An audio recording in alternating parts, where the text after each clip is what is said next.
Is there anything I could help you with? Oh, sorry. I was just admiring your minivan. It looks so stylish. Is that your brother? Oh, hi there. No, that's my husband. Oh, you certainly look much younger than that. Excuse me? What are your names? I'm Jim, and this is Camilla. Jim, huh? I like the sound of it. Sorry? Is there anything you need here? We're trying to rest. I'm just a bit curious, Do you have some time to tell me about this cool lifestyle you're having? Actually, we're trying to take a nap. Would you mind? Jim, what are you up to? He is also... Actually, it wouldn't hurt to talk to her just for a few minutes. We do have a cool lifestyle. Awesome. Want to grab a coffee? We could leave Camilla here while she's taking a nap. Cool. See you later, babe. My name is Camilla, and I was married to my husband Jim for almost 2 decades. We were both in our 50s, and we had decided not to have any children. Instead, we are focusing on investing more in our careers and hobbies. It was a tough decision to make, but we both agreed that we wanted to travel and see the world. We wanted to pursue our dreams and passion without any limitations or responsibilities, and became quite successful in our respective careers. That year, Jim and I were finally able to achieve our biggest dream, to retire and travel the country together. We had worked hard all our lives, saved up enough money, sold our house, and bought a minivan to explore new places. It was such a big change, but we were both excited about what the future held for us. Our first stop was Yellowstone National Park, and it was breathtaking. We spent hours hiking through the mountains, watching geyser erupts, and admiring the wildlife. We felt free and alive, and we knew that we had made the right choice. Our journey took us to many beautiful places, including the Grand Canyon, Mount Rushmore, and the Rocky Mountains. We met new people and heard stories, and we learned so much about the different cultures and traditions in America. We also tried out different activities like fishing, kayaking, and even bungee jumping. We made so many memories together, and I felt grateful for every moment we spent together. However, as much as everything sounded awesome, it wasn't all sunshine and rainbows. As soon as we hit the road, we started to get into all kinds of conflicts. Jim seemed to have lost his enthusiasm for the trip and refused to help with the maintenance of the van. I ended up taking on all the responsibilities, which was exhausting and frustrating. I tried to talk to him about it, but he just brushed me off and said that he deserved to relax and enjoy the trip. Things got worse when Jim started to waste money on unnecessary things. He would buy expensive souvenirs and lavish meals, even though we had agreed to stick to a budget. I tried to reason with him and remind him of our financial goals, but he refused to listen. It was incredibly stressful, and I felt like I was shouldering all the responsibilities while he got to enjoy the trip without any worries. To make sure we could maintain that lifestyle, I decided to start a travel account online and share our experiences. I created a blog where I wrote about our adventures, the places we visited, and the people we met. I also started an Instagram page where I posted photos and stories from our trips. To my surprise, my channel started to gain worldwide popularity, and a lot of people reached out to ask for advice. They would ask about the best places to eat the most beautiful sights to see, and the best ways to save money while traveling. I was overjoyed that so many people were finding my content helpful and inspiring. However, Jim started to get really jealous. He would accuse me of spending too much time on my blog and not enough time with him. He would get upset when I would take photos or write posts instead of going out there and really experiencing the adventures, in his words. I tried to explain to him that this was something I was passionate about and that it was helping us maintain our lifestyle, but he just couldn't understand. He went as far as accusing me of trying to betray him with men I met online. That was completely untrue. I had never even considered being unfaithful to him. I tried to tell myself that that was just something he said when he was angry, so that I could look past it. Little did I know, things only got worse from there. One day, as we were parked in town to fill our gas, a college girl walked by and got curious about our minivan. "Is there anything I could help you with?"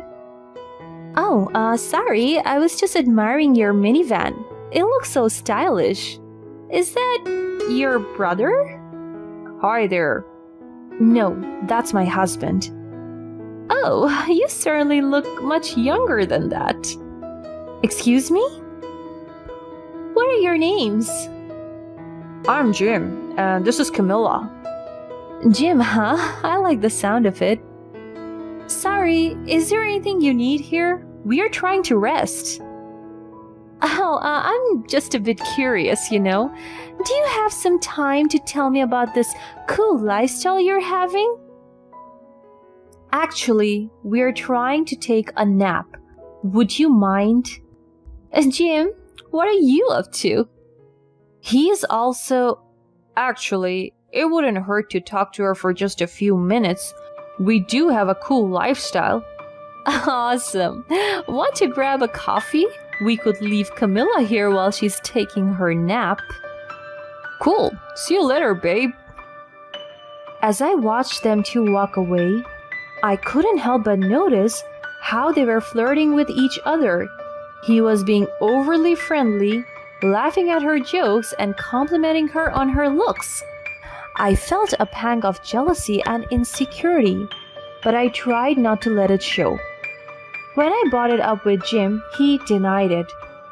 One day, when I was checking the footage in my camera, I realized that I had accidentally turned it on and left it recording the back of our minivan for 6 hours. Jim had told me that he was going to watch a basketball match while I went out with some of my friends in the region, so nobody was there to turn it off. I was looking through the footage, trying to see if there is anything interesting, when I noticed something strange. I was taken aback by the sound of Jim and another young girl. I stared at the screen to realize that he didn't go to any basketball match, but brought a girl back to our minivan. I couldn't see anything because the camera was under some blankets, but I could hear the sounds of them having fun with each other.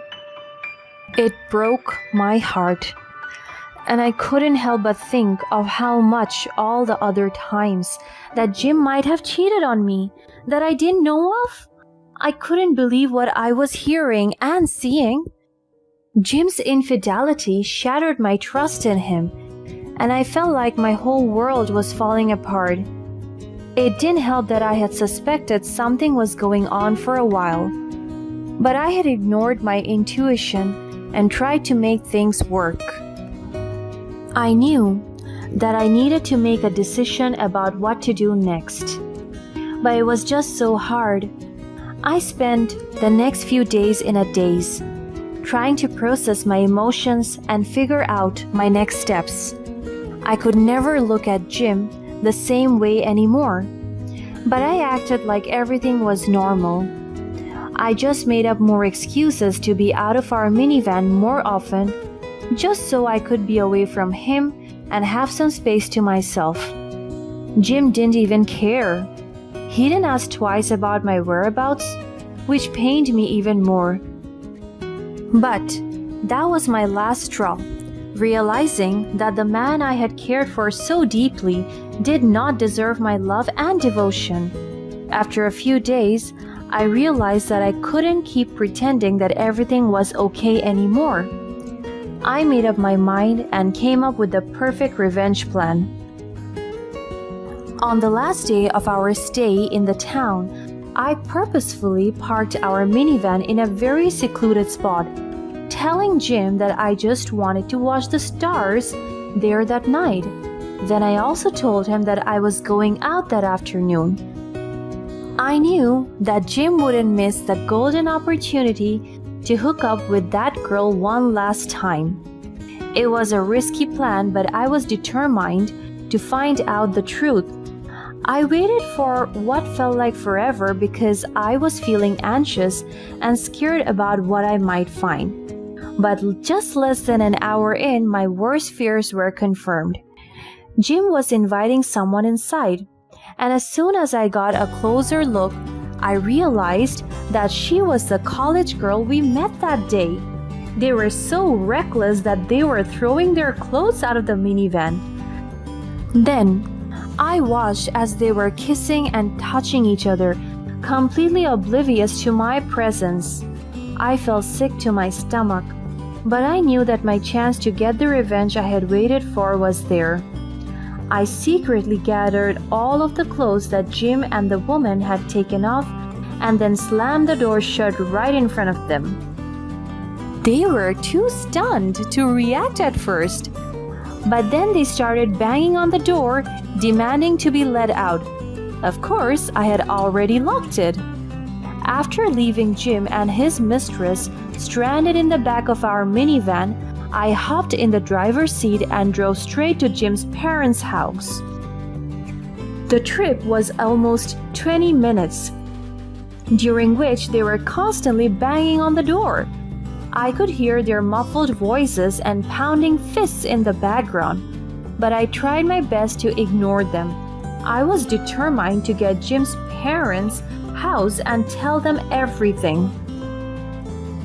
When I finally made it to the house, I called Jim's parents out and then unlocked the door.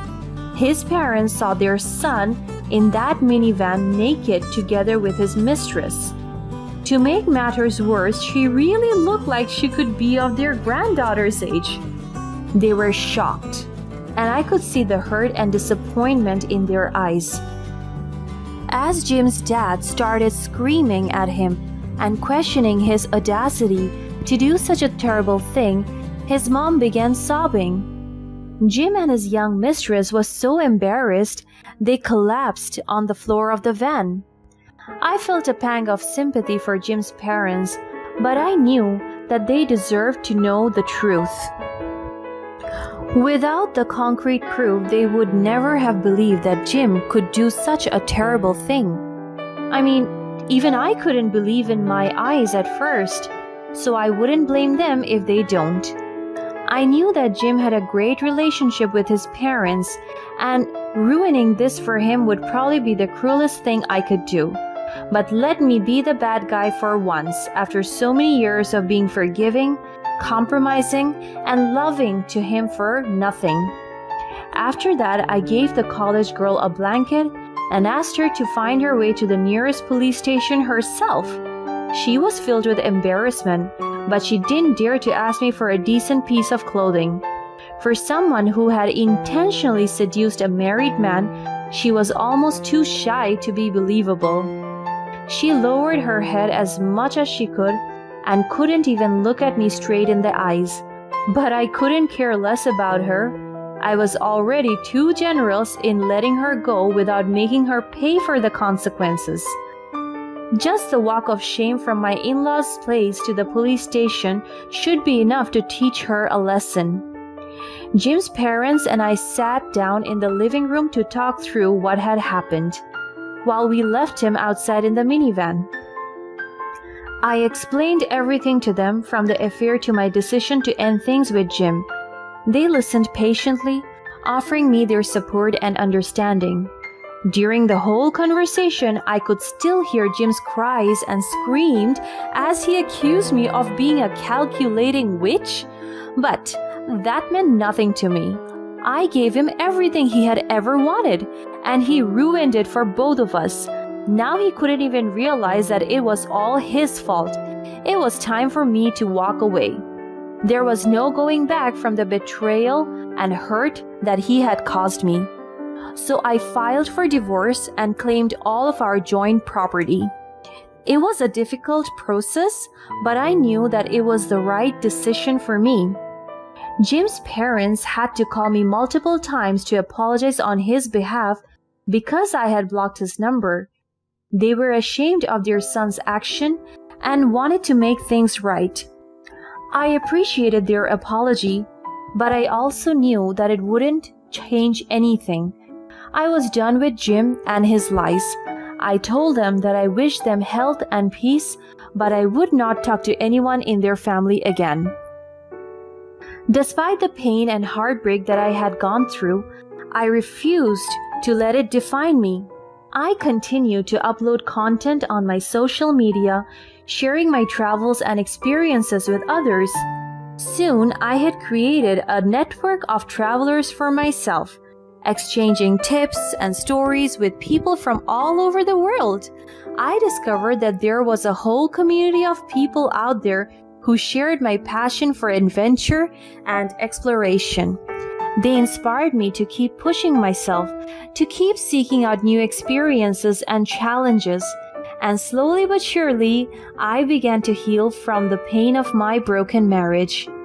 Looking back, I realized that the end of my relationship with Jim was the beginning of a new chapter in my life. It was a painful and difficult experience, but it also gave me the courage to pursue my dreams and follow my heart. I learned to trust myself and my instincts, and to never settle for less than I deserve. I'm living my best life right now, and I'm loving every minute of it.